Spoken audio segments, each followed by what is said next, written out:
maybe what happens even when you're in a pause, like going that far out of the game just because you're down in it, even without the pause. TSM's able to kind of deflect all of those things, understand when the endurance, the strength needs to be used, and they use it effectively. Power points in the games, the strategy calls for macro play, and picks and bans seem to be fluid every time. It's going to be hard to beat these guys and take them out from undefeated 7-0 in matches. We'll see if Envy can take a game off them here in this match as we get into game 2. All right, well, they destroyed our Hecarim Rammus comp, Riv. Yeah. Some speed being banned out here versus Seraph, but that's actually an interesting wrinkle here on the blue side ban popping up. It is also a jungle ban as well, but I'd have to assume that Vlad is going to be Envy's last ban here. You cannot really afford to give that away on the current patch. And so that brings up some more questions around the jungle. I think that Rek'Sai is a very powerful pick, but I don't know about first pick worthy for TSM. Things like the Aurelia are still available. The Lucian has gone unbanned this time around, as it showed to be not too big of a factor last time around. And I guess my question is answered. Rek'Sai is very much first pick worthy. TSM snagger up. Interesting. They banned the Braum. Probably means Haku is going to get his karma with that Rek'Sai first pickup. But Svenskeren playing very strong. Player of the game along with the team last time. So well synergized on those engages. And we're just able to find their in against the poke comp of Envy. What do they start off this time? Defense, support. They can get the karma, play it safe, not showing too much. Could also go to Ninja and play that flex, which is something we see Envy can do as well. Ninja and Seraph share some of these same champion pools. So if they were to go in that and kind of trick TSM that way on the red side here. Definitely true. You know, being red side does have some advantages. You get the guaranteed counter pick, and you kind of get to choose which one you're going to show first anyway. Ooh, there it is, back right on to the Trundle. You know, it still is. You're going to be confident on that into pretty much any matchup. And they also snag away that Lucian. I don't think it's as big of a deal as people think, just because Doublelift has continuously been playing it. But as you said, Laud has also been focusing with that champion. And if you do have close quarters combat, Trundle pillars are great for assisting Lucian in, you know, being able to weave in and out of those team fights. As you said, though, the speed was really a big factor in the last game. And Karma has not found herself here. Zillion definitely still available, as well as the Sivir. See what direction they go this time around. Having Lucian, though, you're not going to have a poke comp, so TSM already can scratch that one off the list, and you're not going to go back into the same strategy. Actually won't get the karma either. Be interesting to see what Haku goes for. Obviously has one of the bigger champion pools in his aggressive play style, but the Braum ban, the karma pickup, and the Swain grab as well for Haunter. It's been Swain Aurelia, Swain Aurelia, Swain Aurelia, and then sometimes maybe Fiora. Back to Swain. Here we go. And Swain, as we said, you know, last game, it's one of those range matchups that you would rather take into Trundle than one of the melee ones, and he can try and get some harassment down on the Trundle if they do end up in standard lanes.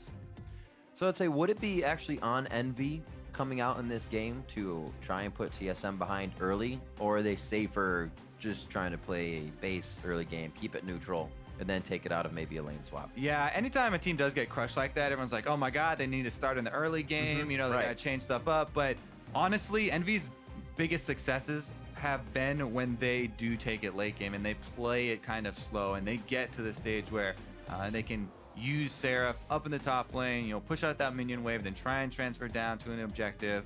And I think they should just keep on working with the same strategies that have been successful for them thus far to have the best chance against TSM. I don't think now is the time to drastically change it up. We do see the Graves coming in. Has been a few weeks. First few weeks of the summer split saw Graves, and he's kind of fallen away, but picked up with Nami here for Envy as TSM round out their pick ban. Oh, so some stain for that Lucian lane. Try and sustain through the karma. It looks like Envy definitely do want standard lanes, even though the draft is not even complete right now. Look, I would assume that they were going to go for that.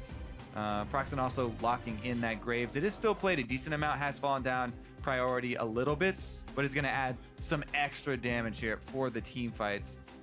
as they transition, and they're going to need some way to burn down the Swain. Oh. It's always a scary comp when you know how they're going to initiate and they're still probably going to get some of those clean initiations. The Ashe arrow coming across now, and Bjergsen is going to be throwing down the Chaos Storm when one of those connects. Yeah, and I have to say, either Ashe or Jhin, or even kind of Sivir are crucial AD carries for a comp that runs double AP like this, and the two mages that don't really have reliable engage. I mean, yes, they do have the speed up as well from Karma and Flash Rek'Sai on burrows, but the Ashe really is the cherry on top there for TSM. Yeah. They have really guaranteed long range engage, and it sets up for an easy unburrow for the Rek'Sai. And then the AP damage comes swarming in after that. It's actually a lot of good control when you have these two mages like Swain and Victor, which are mid-range, yet can still kind of zone out the AD carries, these two short-range AD carries of Graves and Lucian of Envy. Oh, that's why I actually really like that last pick here from Envy. Yeah. In the Cassiopeia. It does add that extra range, as well as the threat of counter engage if she can get a good ulti off.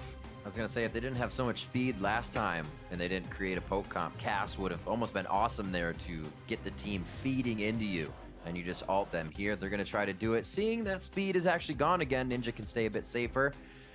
And maybe he usually plays aggressive, so I don't even want to say that. He could probably just play aggressive on that Cass. Looking to load into game 2 here. Envy has had troubles against the top teams, but can they show well in the early game and hold that lead? It seems to be where they can get aggressive in the game and kind of turn it into their own pace. If they haven't been able to do that, we've seen their opponents quickly take the lead and quickly shut down Envy. We're almost ready to go. Just a quick reminder, you can support your favorite team on Twitter using the hashtag TSMWin or the hashtag EnVyWin, and we'll tally those votes as we get into game number 2 between TSM and Envy. We're about to be on the Rift. The compositions are completely changed. We actually saw TSM run in a double back-to-back same comp yesterday. I think they have so much to run, it actually just scares teams coming into these games. And that's why you should go for comfort. It seems like Envy has done that coming into game 2, and we'll see how it plays out in this best-of-3 series. We are on to the Rift. Yeah, I'm especially interested to see how this mid lane does turn out, because as we set him up, Ninja's one of these guys that can have player of the game, or he can, go for a really big hero play late and just lose it entirely. Cassiopeia is definitely one of those champions. A high potential for DPS, just because of the way the kit is built, kind of as that machine gun mage, similar to Ryze. And the power of her ultimate can be game-changing for those late game team fights. However, she's also fairly squishy. And you can see running the cleanse to avoid an Ashe arrow. Problem is, cleanse is not going to get you out of that unburrow knockup from Sven. And you might make some early visits mid. Uh-oh, this invade is going to get a lot of damage on Hako if he goes past. He does not walk past, and only gets out with losing his ward. TSM up gold after that kill. Yep. Woo. 1 CS for Biofrost. I actually had the pleasure, TSM rather, of playing against Froggen's Cassiopeia yesterday, and it did take them off guard. We saw one of those games being a loss, and Echo Fox brought it to a 3-game series with game number 1 win. So Bjergsen, a little privy to play against that in this week. Like we said, with that cleanse, could catch Bjergsen off guard if Ninja goes hard here. Proxen on the Graves, there's not too much crowd control to enter these lanes for their ganks as they start this one off. Yeah, and it is going to be that lane swap from Envy, trying to get away from the Trundle Swain matchup. Because I feel like they might actually even seek that Karma Ashe matchup with a sustain from Nami. But it might just be also Lucian short range versus the Ashe and Karma poke. They don't have confidence there. I think the main factor would be that 1 versus 1 though, and they want to get Seraph started off on the right foot this time around. Haunter there. One of the good things about Swain in lane swaps, when you want to snag those few CS before you leave, Beatrice helps you out. He did miss one of the melees, but made up for it with a ranged one. So bot's taken, the red will hit, Svenskeren will get his Raptors, and then give the blue over to Bjergsen if they have the time to do so, and Proxen can't make his way over. We actually see this happening quite a lot with the Rek'Sais and mid laners. Yeah, and Haunter's sticking around for a long time once again. Ooh. He actually deals a decent amount, but he's going to have to get out of there anyway and use his teleport early once again. He used his teleport early last game. And now he's going to get right back into lane. Whereas Seraph, this entire time, has been double jungling. And as a double jungler nowadays, as a top laner, you don't get anything out of it. You just try and help your jungler quickly get through. Because unless you last hit that monster, you don't get anything.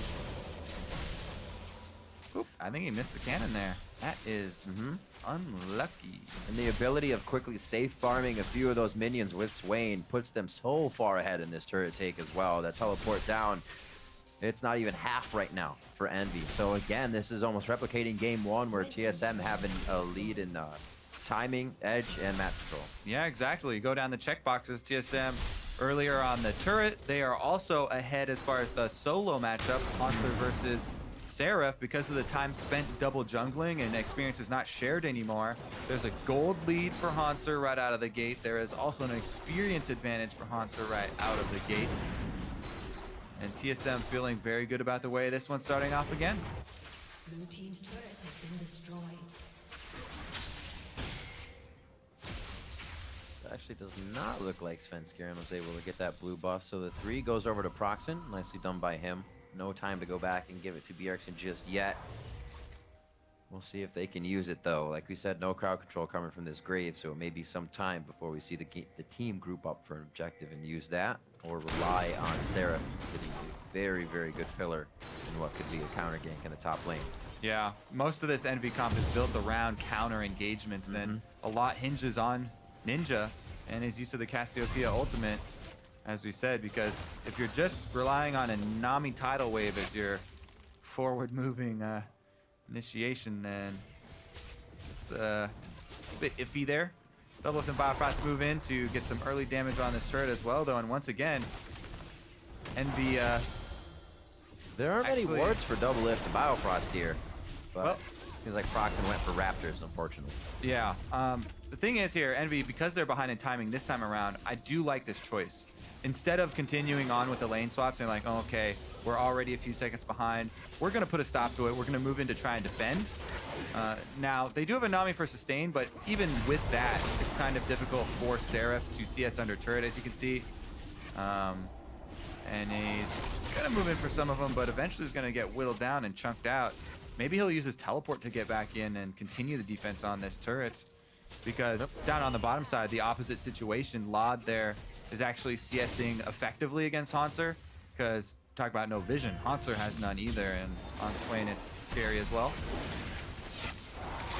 Proxen returns from the base. Berserker Greaves first buy on his Graves as he continues to smite out his jungle to clear that out as fast as he can, really. Looking to give a little help to the bot lane here, possibly after Gromp, but Lod, like you said, seems to be doing okay by himself. Yep, Proxen heading down as well. It does get seen by Svenskeren, and it'll just be a little bit of a love tap on the way out.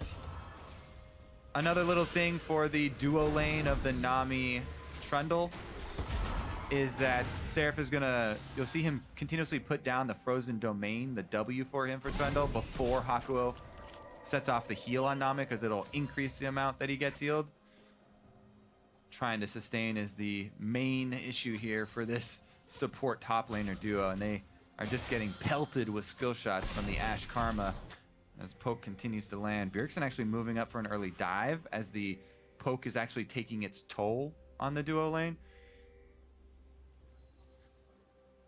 He's only come back with that previous, or just one buy so far, and it looks like the Spidey sense goes off.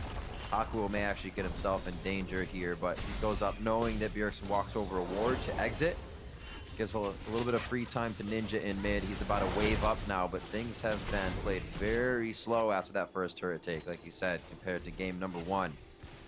Envy definitely used that time to figure out what had gone wrong between game 1 and game 2 when they talked to their coach. Yeah, they are able to slow it down, and with the teleport, Seraph has actually been able to sustain okay and get back under this turret and get some of the CS for himself. So definitely good for Envy to slow it back down and kind of stabilize this game, as at the very beginning of the lane swap, it looked like it was going in the same direction, and they put a stop to it. 7.5 minutes in. Looks like we're gonna have an Ocean Drake for our first. Oh, I'm sorry, that is a Cloud Drake. I missaw. Yep. So it will be speed this time, and they don't have all the speed. Go figure. Monster 46 to Seraph's 28. Again, our featured matchup. We just saw it from the first game. Coming up on 10 minutes. Looks like Haunter's going to have the better of that as well. Yeah, this is the thing. And now they're swapping it. So Seraph is heading down to try and lane versus Haunter at this stage. Who's got the wave to himself. Exactly. Frozen right in front of the turret. He's just using his ult to sustain here. And he's waiting for the minion wave so he can just walk it in here and just keep it at this stage. Yeah. This is going to cause Envy to... Oh, we even missed that CS. But anyways, this is going to be necessary for Envy to probably call down Proxen. Actually, Proxen's recalling right now, so Seraph is going to have to be very, very scared about going up to that wave. Even though Svenskaren's not here, not going to immediately punish him. Seraph has to be so careful right now. Haunter, level 7. This is level 7 Swain. This is more important than tracking gold, by the way. Even though you look at the scoreboard here and the gold's very, very close. Yeah. Levels in the early stages are, depending on what champion you have, the equivalent gold value of the stats you get for that level is around 500. There is variation there depending on what champion you are, but it is huge and more important because of the levels that you get to put in your spells than the gold values are. So very scary situation, but without any vision for Haunter, he doesn't want to get punished. He's on Swain, no escapes, and he would have to burn Flash if they were to collapse on him.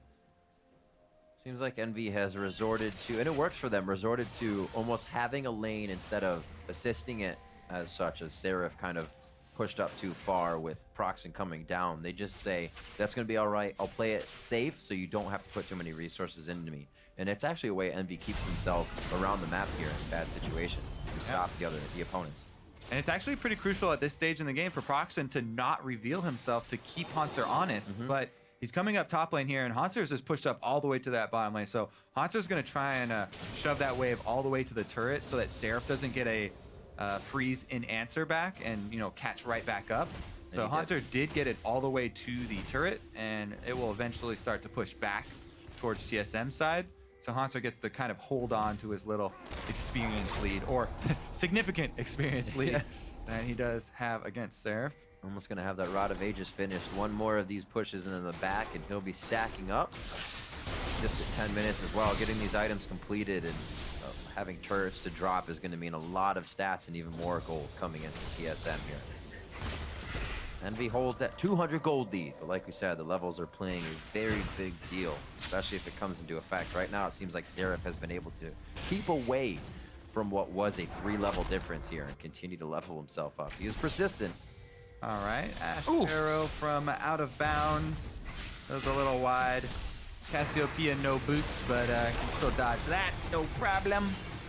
Haunter trying to harass due to the experience advantage, and there come junglers. He had a lot of minions to fight it, and that was his upper hand there. It almost won him the fight, but he got never moved in and took way too much damage without being able to trade back. A good back and forth as the top laners test each other with a bit of jungle help.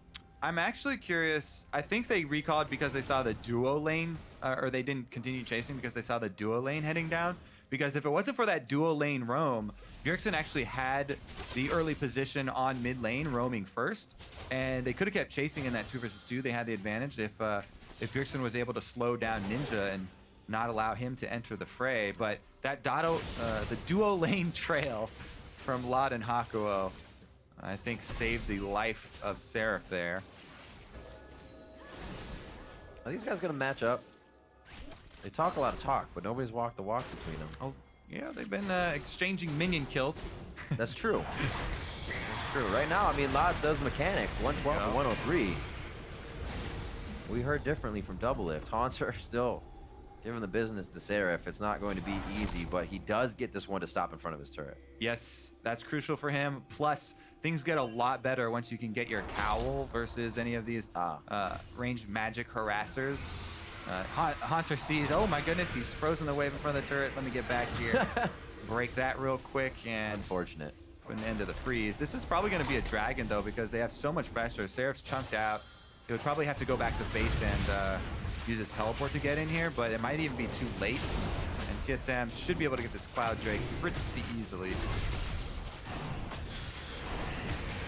Abyssal Scepter finished up for Ninja, still stacking his tier. Cole looking close for Lod and Doublelift, actually. as his Ginsu's is finished up. I'm sorry, Yomu's. BF Sword on the side of Doublelift as we saw him actually just attempt to kind of feed Bjergsen in mid. Threw the arrow out, just missed Ninja. But that cleanse is there as well. So maybe they're looking for a 1 and then a 2 punch. As they're able to get that cleanse off, they'll return for it. Yeah, definitely going to keep looking for Ash arrows. It's back off cooldown, so Doublelift definitely has the right idea, as Fabi's been demonstrating this week with the Ash. Get as close as you can, but stay in fog of war so that they have the least amount of time to try and dodge the arrow. Ninja, though, slippery. And they're moving in for another dive, this one on Seraph. Can subjugate onto Svenskeren. It may be enough to keep him alive. The return of the tidal wave causes Svenskeren to flash now. Summoner spells traded, but no kills will be. Oh, Bjergsen again got the early roam. And since he had position, Ninja trying to follow gets chunked almost out of lane here. Gonna heal up as best he can with his Twin Fang, though. Gotta poison him first. Saved his summoner spells. So Bjergsen can't just come back quickly for the kill. But he may be looking for it here. Just a blast to keep him out of range from Ninja's Q. This lane 145 to 144. Ninja keeping up with Bjergsen, but we haven't really had too much action in this lane in both games because of the lane swaps. We just saw the Zillion and the Varus last time. Not much come of it. Now we're gonna have to see if Ninja and Bjergsen can do it for their team this time. Mostly Ninja. Yeah. If they can shake off the loss and come out strong now. Yeah, both still very close. He's definitely going to be a crucial playmaker for the team. Step 1, though, is complete for Envy. This game so much better than the last game for Team Envy. 3 minutes and they had a Nexus turret. Yeah, they so Envy, you know, putting a stop to the lane swap and putting a stop to the bleeding of objectives this time around, have been able to recover, save for the 2-level discrepancy here in top laners. Gonna try and force it, though, because they have numbers advantage. Hunter with a pretty good chunk, and Hakuo nullifies most of it. They're gonna go for it. 4 people from TSM are downriver. That's the long-range arrow. I think they got backed off a little too much. TSM showed a few too many members. Right through all those minions, though. Yep. Yeah, so the arrow passed through mid lane over a couple of wards, and the call was made there from Ninja. Hey guys, arrow's coming down, back off. And so everybody's okay. Nobody takes the bullet. I guess in general, like the start of that arrow, the sooner they see it, the quicker they have to back off, right? Because they actually can't stay in that range. So even from across the map, you're like, well, I guess this engage is already done, even before it gets there. It's very nicely used. I mean, I guess you could have some tracking system where Ninja pings the constant movement of the arrow. Ping, it's now here, it's now here, and they thread it and actually win the fight. Constant updates. Haunter actually. Ooh, so that's been Scaren's flash recently. Haunter's flash recently now. TSM seems like they're getting a little too far into Envy's side. It doesn't look like it's gonna stop them though. Now Launch Flash goes down. Whoa! There's Biofrost Flash. It's a flash party. Biofrost stays alive. I don't think we're gonna get any TPs in just yet. No, that was actually Seraph going all the way down in the bot lane, and now he's gonna get turned down from TSM, but they're getting yo-yoed back and forth here. He gave up. They let him out though. Yeah. Very scared of the 4-man team of TSM, even though Doublelift was all the way across the map and Ash with no teleport can't join. They were chunked out enough, I guess, for Envy to abandon that call, even though they could have closed it before Doublelift got there. They didn't have vision on him, and it was a little bit risky, but that was definitely an opening. The reason really is probably being that, as we mentioned, this team that Envy has is much better suited to counter initiate rather than force plays like that. The force would have to be Seraph just pillar spamming until the rest of the team could kind of finagle their way in there, but even so, they don't really have a point man, no good hard engage. So they let him out. All right. TSM can usually act on when they squeeze their enemies right under their own turret. Whoop. Looks like they may actually get procs in. There it is. Squeeze them in, force them behind, and pincer them. Yeah, it doesn't matter how many arrows you airball early game if nobody fights after them. The one that matters is the one right down mid lane. First blood acquired, and it went to Bjergsen nonetheless. Team SoloMid cashing in. And that's going to be money well spent for him. Want to upgrade that Hex Core. Want to get that to max level as soon as possible so your extra speed on the Chaos Storm can chase people down. He's already got the Rylai's, so that becomes very scary. Extra speed on it plus slow being applied. Such good synergy in just one item for Victor. See him crush down. Bjergsen, see him go for a few attacks on Ninja. That one gets stolen by Sven. Sven Skaren special here. Yep. The full tank Rek'Sai. Your auto attacks don't help taking the blue buff that much. You don't need to do that. Everybody else has plenty of damage to take care of it. Usually I'm on the jungler's side for these things, but you're not helping. And well, denied Bjergsen the blue again. Don't turn on your people, Kobe. They'll be mad. They'll be mad. Coming up onto 20 minutes, only one kill in this game. EnVy playing much safer, but still looking for openings. TSM, we've seen multiple arrows fly by. That's going to be up, and Doublelift is coming straight up the lane. It does not look like they'll go for one right here. They want to get close. Oh. As you said, they do. There's the cleanse onto Ninja. Yep, gonna get out of that one, but cleanse down. They'll time the summoner. TSM give them space. This is just another win. Cloud Drake, excuse me. But EnVy are gonna go in and take it up, it looks like. But just giving a position on mid lane, I mean, giving a turret, oh, okay, they do cut off the minion wave. So at least they won't give a mid turret, but it's still gonna be top turret. And I don't like giving a mid-game secondary turret. Extra gold at this point is worth so much. As well as the map control. If you're the team with Ashe, that's great for TSM. I guess you can say EnVy are counting on, hey, this Cloud Drake is going to give us the out-of-combat move speed to dodge the next arrow. If that is the case, and that extra tiny bit of move speed actually enables them to dodge the arrows, then it will be worth it. Like Zyrene was talking about this earlier before, is in the fights where you go down and how did he catch me? It's 405 to 409. Oh. Seraph actually, no move speed gonna help him as he's in combat, but he's just gonna walk right out as Trundle. Bjergsen wants to chase him. That's the Chaos Storm. They finish it off. It looked like he actually had a good path out there when he denied some of the vision, but Bjergsen just AoE. I'll find him with the AoE. He had hope. Getting over the wall. Trundle just wanted to get back home, and Bjergsen dashes his dreams. The second kill also going over to the mid lane here. Bjergsen being set up very well to deliver that team fight damage, and he has been able to upgrade max level Hex Core plus the Rylai's. Will be very, very tricky to deal with. Looking to get that extra arrow in while the cooldown on cleanse is up, but Ninja again able to dodge it out. TSM again controlling the map, and like EnVy looks like he'll get half health. They look to answer though. This is when the timer gets a little behind for them, and they're trying number 2 trying to act on everything. When TSM gets a chance to react, they're always on the right end of the play, and that's going to be Lod and Hakuo going down as they only get half health in the second tier. Yeah. Looking pretty rough once again in the early Baron calls here. This is a 21-minute Baron, by the way. Versus Echo Fox, this cost them. They do have 2 people killed on Team EnVy, though. So things looking very good. They're burning through it. This is going to be up to a miracle steal from Graves. You know, Proxen can try and fire the ultimate in, or even send his body in. He does have flash. Vision. They can go for the steal. Ninja gets there. Does nobody have a ward? Smite fight! Ninja, put your ward in. You have a Farsight. They're just taking it. Wait. There it is. Oh, he doesn't get it. They put it in at the last second so they can't kill the Farsight. But they still don't get it. Proxen goes down immediately before he can flash out. And TSM do secure the 22-minute Baron this time. Yeah.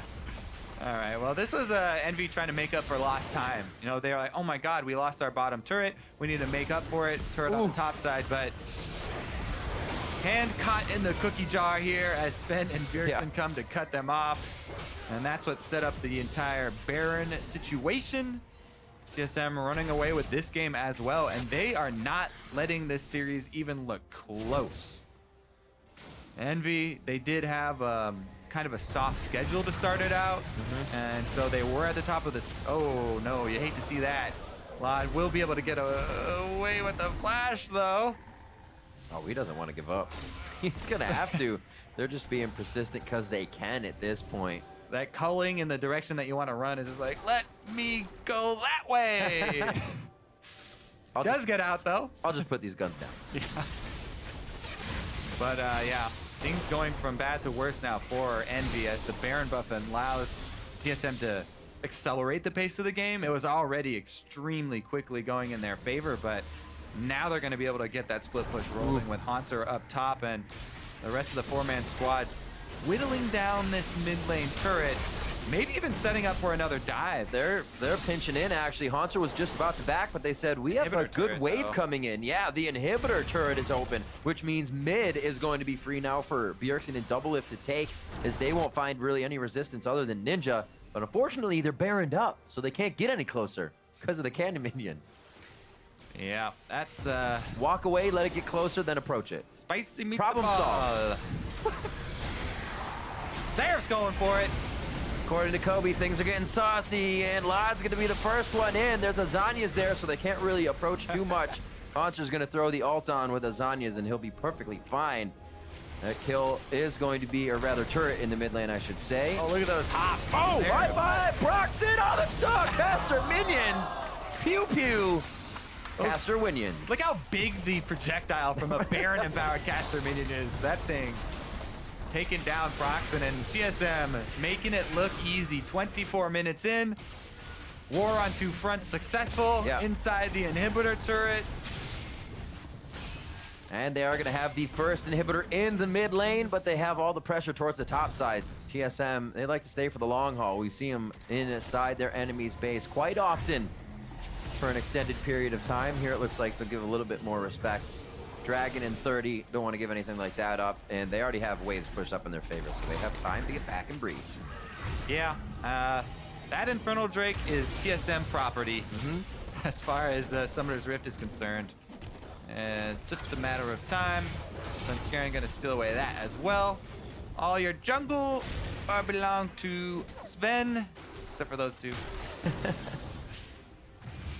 He's a sharer and a carer. I wonder how many people even still get that reference.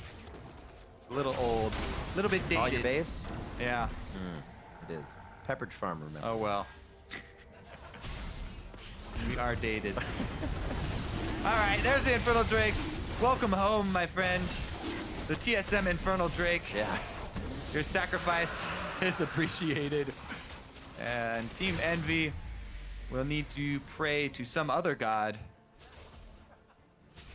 because they are not being heard at the moment. No kills for themselves. They do have two turrets, so it's not a two turrets and a Cloud Drake, so it's definitely not a perfect game.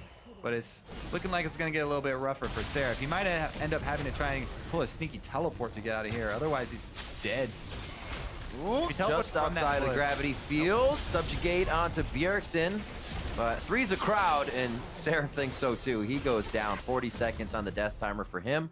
TSM get more free time on the map now, 5v4. Yeah. At this point, we really gotta start thinking about what this means for the rest of the league. Yeah. Envy was lauded as a contender here, you know, trying to push up into the upper echelons of the North American LCS, and they definitely have done an admirable job, especially as a new team, separating themselves from the rest of the North American LCS. But TSM just seems to be in a league of their own. Yeah.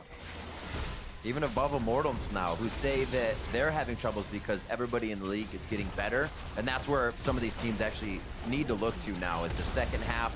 See where the troubles were in the first half of the split and figure out how to right those wrongs. Bjergsen, very, very low, gets knocked up. Seraph can get on him and bite, and it's actually going to be the kill going over Ninja, who's very low. There's a kill coming in for Lod. Haku Oster, or rather Biofrost, strikes back.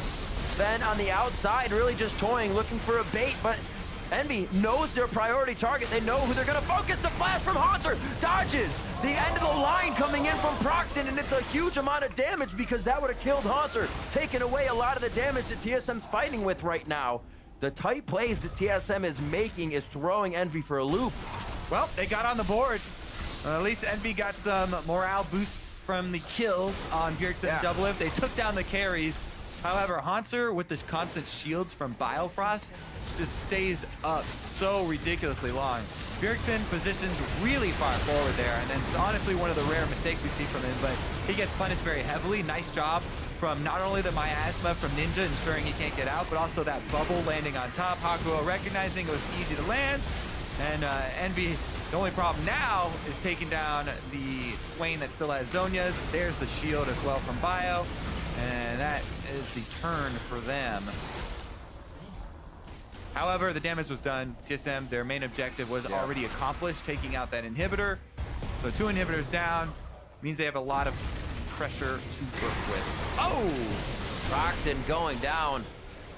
And Svenskeren right back in the mix. You see this Rek'Sai all over, and we don't really talk about the map control too much, but the way Svenskeren, or the way you can play in the lead, is you have tunnels everywhere, and you and the team are right back in the mix when you need to be. You can see Doublelift has already put the Wrath Potion on, so he's trying to do a bit more damage as they get the last bit of resources. Even Ninja has put the gold into the elixirs here, as it's getting to be that time at the end of the game. Yeah. We haven't really been checking in on the items just because 10,000 gold lead here for TSM. Right. And soon to be Baron buff. Let's see if there's some kind of miracle. And nope. Ninja's not even going to try and go over there. So TSM Baron going to join TSM Infernal Drake. And 1 inhibitor stands. It's like they know where to go. Yeah, not for long though. It's all by the book now. 1 last turret to go down, something to fight around, something to squeeze Envy closer in. Get that wombo combo in. We've seen Svenskeren getting his flash engages. That's not going to be the one. And it might just be an arrow over the shoulder of his teammates as Doublelift peering into the eyes of Envy. May look to have it connect as this inhibitor turret goes down. Doesn't really have a priority target, so they're going to go ahead and walk it through until Envy gives them one. All right, last ditch effort here from Envy. They're going in. Concert, more than likely to try and fight that. Hakuo on the back, not huge to be hit by the arrow. And you can see Envy still somewhat want to take this fight.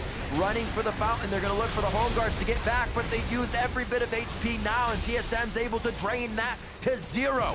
Along with the inhibitors, all 3 are down. Actually, the mid one spawns back up as the Nexus turrets are going to be going down soon. TSM looking to pad the stats a little bit and get those fantasy points in for their fantasy friends. 30 minutes on the clock, 13-4.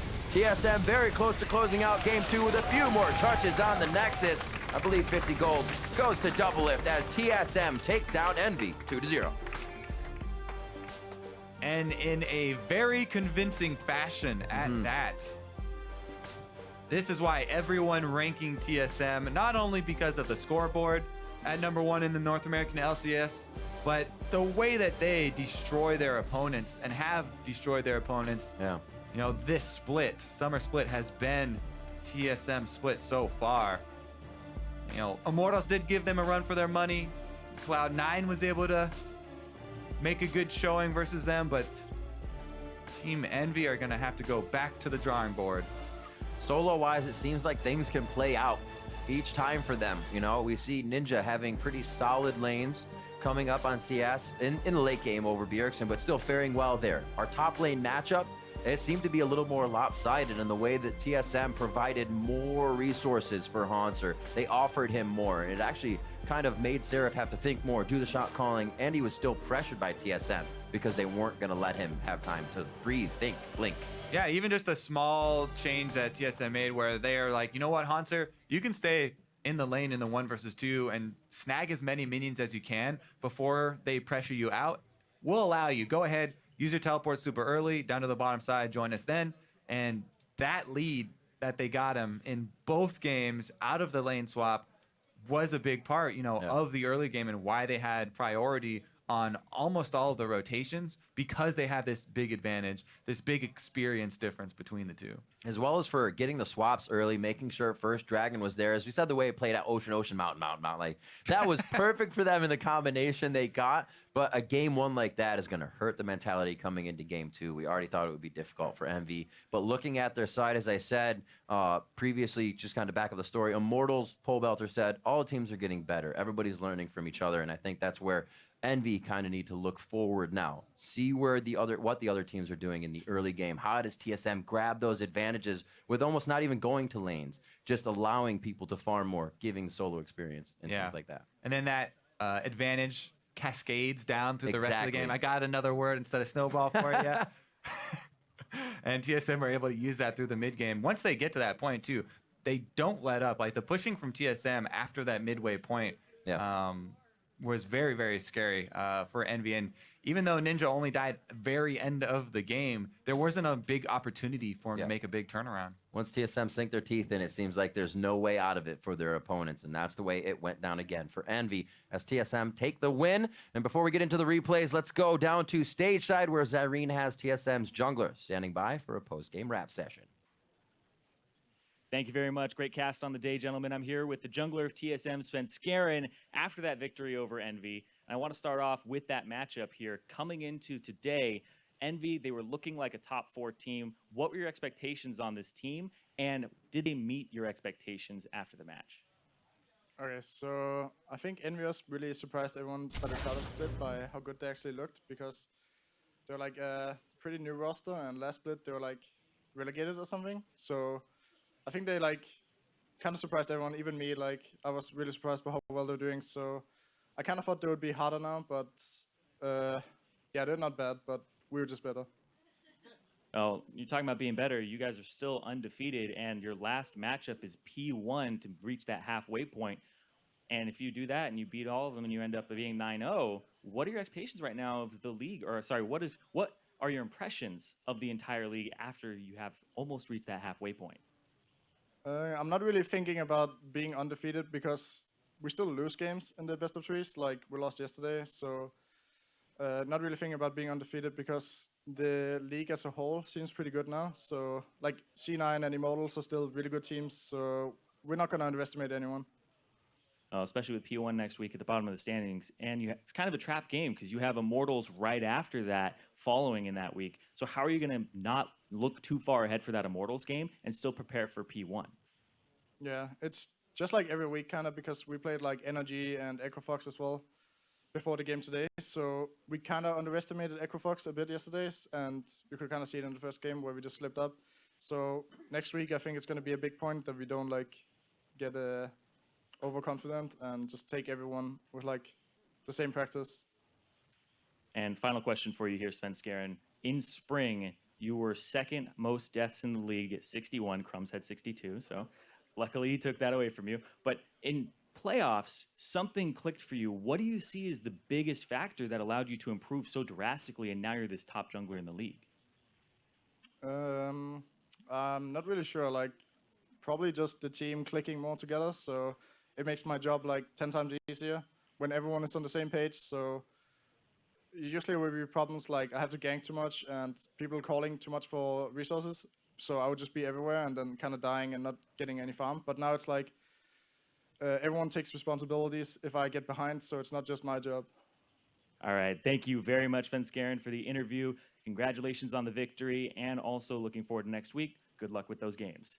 Now we're going to send over to the desk with Dash, Mark, and the death leader of Spring. That's very cheeky there, Zyrene. One more than Sven, the one upper. More. Yeah, you had to, right? I mean, if you're gonna, you might as well die. There's the no most, award right? for second place. Exactly. I'm a winner in my eyes. Yeah, exactly. First in death. All right, well, a very humble Svenskeren after a 2-0 victory over Envy, the last big team that they needed to beat in their first half of the split out of TSM. As Zyrene mentioned, Phoenix won, the team that they have left to play. So TSM looking pretty incredible through the first 8 matches that they've had so far this split. And honestly, given the fact that we thought this was going to be, well, you didn't. You thought it was going to be a 2-0. Crumbs, you thought it was going to be a 2-1. What are the elements about these games that you think fell apart for Envy that disallowed them from pushing into a third game? Both games were a lane swap, and TSM was winning the lane swap right from minute 140 because their lane swap strategies were varied as well, and particularly in using the TP from Hanser to make it into the top wave to assist with the push, whereas Seraph did not. And when you do that, you allow yourself to push faster, which means that your top laner now has more time to catch up on CS. Not only that, this second game, Hanser actually stalled out the wave with his little bird as Swain, harassed Nami, kill the wave, TP to the bot side, get the push faster, and get more CS. Whereas Seraph on Trundle just jungling around, walks the top lane, doesn't use TP, and luckily Envy doesn't make the same mistake as a previous game where they go to trade turrets again, but it's still such a bad situation where you have to lane Nami Trundle against Ashe Karma. You're not going to win. So we did see them make an adjustment this game at least. Right. I mean, I initially said yesterday I thought a 2v1 would potentially be good for them, but obviously not. They really got outplayed in the 2v1. It was like 30 to 2 CS or something like that. And I think a lot of that comes down to the draft too, because the way that, you know, with the Swain counter pick, you just really can't put the Trundle against it. And when the Swain already gets ahead off the 2v1, you're behind in tempo. What most teams would do there is, you know, kind of standardize and stabilize their lanes and go back. But they can't do that by putting the Trundle in the long lane versus Swain with a frozen wave. The Trundle will get destroyed. So I think the idea to put the Nami with the Trundle is better, but it's making the best of a bad situation, and they just kind of slowly give away an advantage. You know, to be honest, I think this has to do with lack of preparation, because Envy came in with the idea that Trundle was such a strong priority pick, which the time where this was relevant was when they played against CLG last week, where Trundle first pick was just a huge thing in all 3 games. But now, when you look at TSM, they don't care about Trundle. It's all about Aurelia and Swain for them. So denying the Trundle, which isn't really denying, because TSM is still going to get the matchups that they like. They don't care about Aurelia into Trundle. They don't care about Swain into Trundle. They'll play into it any time, and the denial pick just seems like it could have gone to a much better use. And this is an odd thing, because up to this week, we had nothing but good things to say about Envy's draft, and particularly because these players have such large champion pools, Seraph, Ninja, playing a number of unique champions, we felt as though they could walk into any draft against any team and they could counter the play style or the, you know, the favored champions of that team. But it hasn't been happening either in this series today or the rest of the week. Well, specifically for this series, I don't think that they really did have a good matchup in terms of their pools versus TSM, because both of them like really highly prioritized the Lucian, and it looked like Envy really overthought that. They banned it game 1, game 2 they take it, and TSM are prepared for that. And then with the Trundle pick, like Crumbs was saying, you know, they have Swain. No one else is really playing Swain topside. So when you pick the Trundle early, you now have the Swain counter that you didn't have to worry about for pretty much the whole rest of the split, right? So I think this is the kind of thing where they weren't as prepared as they should have been, maybe, or just they thought they had it figured out, and TSM is just a step ahead. Well, right, but Seraph does have 10 other champions he can choose from to go against that Swain, is my point. Right. Also, Double F's Ashe was possibly his worst performance so far this split. It was, we can see why. And that's not to say it was bad. I'm just saying that it did look less. He missed some arrows. Less fantastic than even his Sivir play. So, you know, it is one of those things, though, I just think where, you know, there's a breakdown. And what was working so well for them for 3 weeks, we've finally seen kind of falter in their champion selects. Moving ahead, though, I want to go to our only replay of the game. This is 21 minutes into the game. It's going to be in the jungle here. TSM, the nice little pincer setup here that's going to kind of catalyze the rest of the game. So the reason how all this starts is Envy once again getting outpaced. They're trying to push a turret, whereas TSM already got the tier 2 and is just rotating towards collapsing on them. And it's a similar mistake to the previous one in game 1, where they try to force a fight out of desperation and feeling like you're getting out-rotated, out-pressured. We need to do something. We can't be bleeding out. And it's just not going to happen, because in this day, TSM was just a much better team. Right. I mean, it's a pretty common strategy. If you can't hold, then try and trade. And they just couldn't trade either. They were so far behind, and they get the rotation behind them. TP comes in to hold the turret, double kill into a Baron play where, you know, they try and go for the steal, but it's just really well played by TSM, where they really stall and slow down and know that they have a 5v3 situation. They don't need to be fast. Player of the game for this one, again, kind of a team effort. It's going to go to Hanser, but the whole team finding a way to get him ahead in that lane swap had a 2-level advantage, 8-6, as we saw against that Trundle, moving his scoreline to 2-0 and 7 by the end of the game. Just another solid performance on this champion. He really has shown, of all the top laners, that he is a terrifying Swain, which is funny because Quas is in the league, and this guy was once known as, you know, the Swain god. Yeah, you think, you know, it's one thing maybe if no one's playing Swain and then Quas isn't playing it either, but you see this other guy playing your champion successfully, you think maybe it's like, yeah, I'll try that now. Right. But I think it's important to point out how useful the Swain is outside the game as well, just the pressure it can put in the draft phase, where you don't know if you're safe to pick these melee top laners that everyone else is prioritizing when you're against TSM, because he has that counter pick prepared, so you ban it, and it's a very out-of-game element, but very important. Well, TSM remains top dog after their win against Envy today. We're going to take a quick break, but don't touch that browser. When we return, our second series between Apex and Echo Fox will begin. They can't find us for that. Get the fucking